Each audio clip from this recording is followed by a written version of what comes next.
भारत और अमेरिका के बीच एक बहुत बड़ी ट्रेड डील हो रही है। आइए देखते हैं कि इसमें क्या है। पर क्या ये सौदा पक्का हो गया है? नहीं, अभी नहीं। इसे एक तरह की सगाई समझिए। मतलब पहली मुलाकात हो चुकी है, अब सगाई हुई है, लेकिन फाइनल अग्रीमेंट होना अभी बाकी है।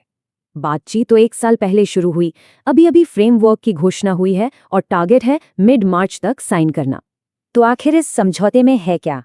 सबसे पहले बात करते हैं टैरिफ की। टैरिफ मतलब सीधी सी बात, दूसरे देश से आने वाले सामान पर लगने वाला एक टैक्स। तो भारत कई अमेरिकी चीजों पर टैरिफ कम करेगा और बदले में अमेरिका भी 18% का टैरिफ लगाएगा।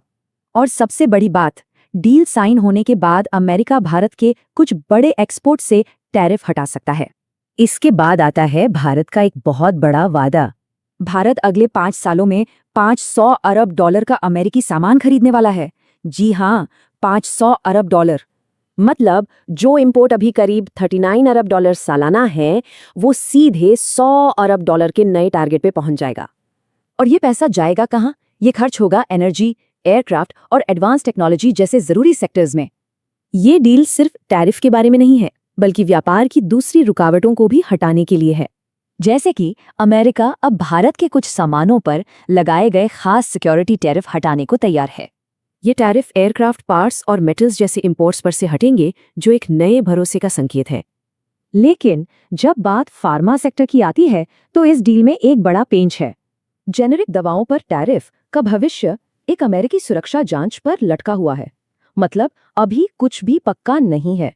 इसके अलावा नॉन टैरिफ बैरियर्स यानी कस्टम्स पर होने वाली कागजी देरी को भी खत्म करने की बात है। प्लान यह है कि 6 महीने के अंदर अमेरिकी मेडिकल डिवाइस और टेक प्रोडक्ट्स के लिए क्लियरेंस को आसान बनाया जाए। तो सबसे जरूरी सवाल, इस सौदे को फाइनल करने के लिए अगला कदम क्या होगा? फ्रेमवर्क तो तैयार है, अब सबकी नजरें टिकी हैं मिड मार्च की डेडलाइन पर, जब फाइनल साइन होंगे। तो सवाल यही है कि अरबों डॉलर दांव पर लगे होने के साथ क्या ये सगाई वाकई एक पक्की डील में बदल पाएगी?